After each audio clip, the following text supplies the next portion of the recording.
Bueno, entonces hablemos de nuevo un poco de por qué hicimos exactamente todos esos pasos para las pruebas unitarias. Entonces empecemos de nuevo, ¿por qué JUnit 5? Entonces JUnit es una de muchas librerías que se han escrito para hacer pruebas unitarias en Java y hay gente que no siente que es la mejor, pero al final de cuentas ha sido el estándar de facto para la industria. Entonces es muy probable que a donde lleguen utilicen JUnit y si ustedes escriben pruebas en JUnit pues van a encontrar mucha ayuda sobre cómo escribirlas y recomendaciones. Entonces pues es útil eso. Y hay una nueva versión que se llama JUnit 5.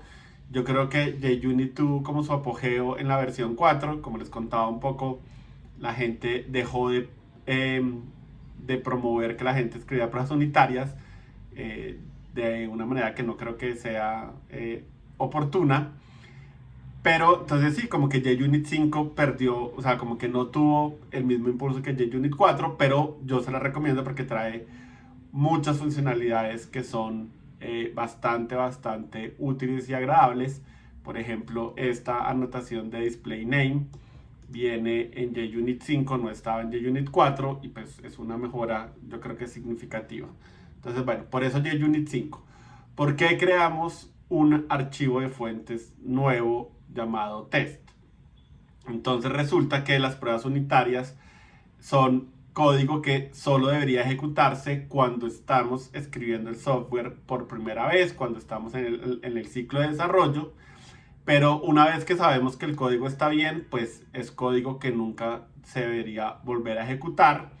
Entonces lo ponemos en un nuevo directorio de fuentes para que podamos tener ese control de decirle a nuestro compilador que el código que queremos realmente compilar es el que está en source y el que está en test lo puede dejar de lado. ¿Y por qué test? Porque hay muchas herramientas en las que yo puedo configurar para decirle listo. Cuando usted está haciendo el proceso de compilación, primero ejecute las pruebas unitarias y solo si las pruebas unitarias pasan, entonces complete el ciclo de compilación. Si hay una prueba unitaria que no funciona, falle, aborte, para que el equipo tenga tiempo de corregir la prueba unitaria antes de terminar el proceso de compilación. Entonces, el estándar es test, podría haberse llamado cualquier cosa, pero en este momento las herramientas de empaquetado que existen en Java o que puedo como configurar para estos procesos, todas buscan un archivo fuente que se llame test. Entonces por eso es la razón de test. Listo. ¿Por qué aritméticas test para las pruebas unitarias de la clase aritmética?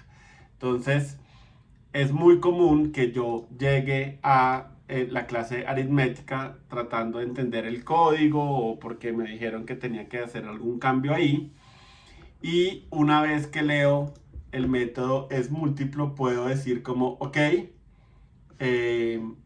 quiero validar lo que aprendí tratando de ver las pruebas unitarias.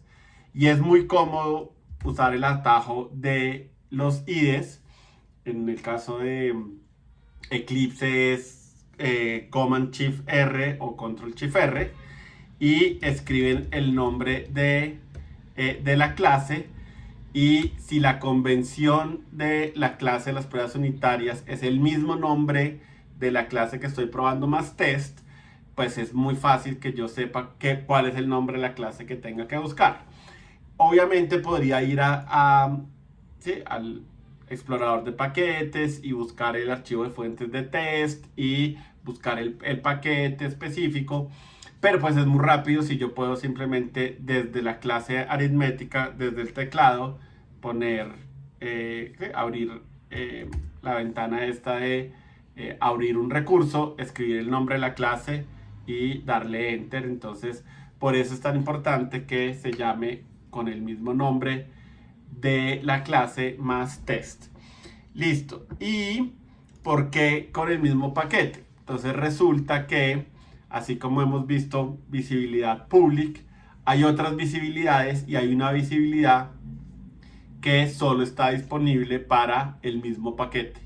¿Sí? Entonces, si yo agrego las pruebas unitarias dentro del mismo paquete que la clase, significa que puedo utilizar este modificador de acceso para agregar código a mi clase que solo quiero que se ejecute con las pruebas unitarias. Y esto es muy práctico para pruebas más complejas en donde necesito crear un objeto con un estado específico. En nuestro caso no vamos a hacer nada tan complicado, entonces no es necesario preocuparse por ello. Pero es una buena práctica que se acostumbren desde ya a hacerlo para que cuando sepan sobre este modificador, pues tengan acceso a él, ¿no?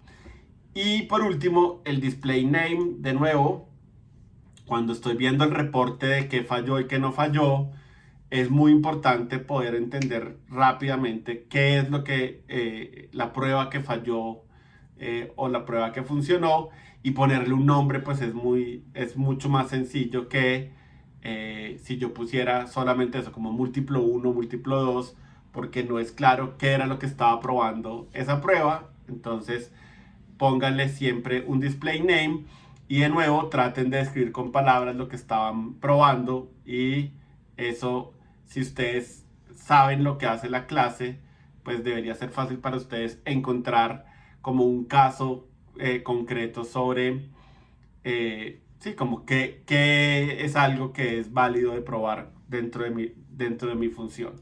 Bueno, y por último quiero hablar un poco de algo que pasó inadvertidamente, y es, a veces puede pasar que yo escribo la prueba unitaria y ejecuto la prueba unitaria y la prueba unitaria falla, y el problema no está en el código de... Sí, o sea, el código que estoy probando está bien, el problema está en la prueba unitaria. Entonces, la recomendación siempre es: escriban pruebas unitarias que sean triviales de entender. ¿Sí? Entonces, mi prueba unitaria ideal es una prueba unitaria que tiene una línea de código. ¿Sí? Assert equals, un literal que muestra qué es lo que yo espero que regrese el método, y el llamado al método y ya. Si yo me pongo a hacer operaciones, si me pongo a hacer ciclos y condicionales que vamos a ver más adelante, si me pongo a hacer operaciones, es muy fácil que en alguna parte me equivoque en la prueba unitaria, y obviamente eso me confunda de si la prueba unitaria está mal o la función está mal. ¿Sí? En este caso no fue tan crítico, simplemente ver como el valor esperado y lo que me volvía, para darme cuenta como yo creo que estoy escribiendo mal la prueba unitaria. Pero sí, entre más complejo sea la prueba unitaria, pues es más difícil darse cuenta si el error está en un lado o en otro. Entonces, por ejemplo, una de las cosas que ha hecho que las pruebas unitarias caigan en desuso es esto, ¿sí? Que la gente a veces escribe pruebas unitarias increíblemente intrincadas, con un montón de pasos, con un montón de cosas, y cuando se dan cuenta que la prueba unitaria falla porque cometieron un error en la prueba unitaria, entonces creen que la culpa es de la prueba unitaria, y que las pruebas unitarias no sirven para nada porque habría que hacer una prueba unitaria para la prueba unitaria, y pues obviamente sería como un ciclo infinito, ¿no? Entonces obviamente sí, esto no es cierto. Cuando hay una herramienta que hay que usar con cuidado, no recomendamos no usarla, sino recomendamos usarla correctamente. Entonces, siempre traten de escribir pruebas unitarias de esta manera, ¿sí? Que para el llamado de assert equals no haya ninguna operación que hacer. Simplemente el valor que yo espero, y si el valor que yo espero como un literal o como lo más sencillo de un literal, y ya después eso es el llamado a la función con un literal también, ¿sí? El ideal es que todos sean con literales y esto hace que leer la prueba sea muy sencilla y hay muchísimo menos riesgo de que cometamos un error dentro de la prueba. Entonces, estas son un poco como las recomendaciones que yo les daría para escribir pruebas unitarias. Ahí efectivamente después de corregir la prueba unitaria nos damos cuenta que todo está bien. Pero bueno, esa es lo que quería compartirles.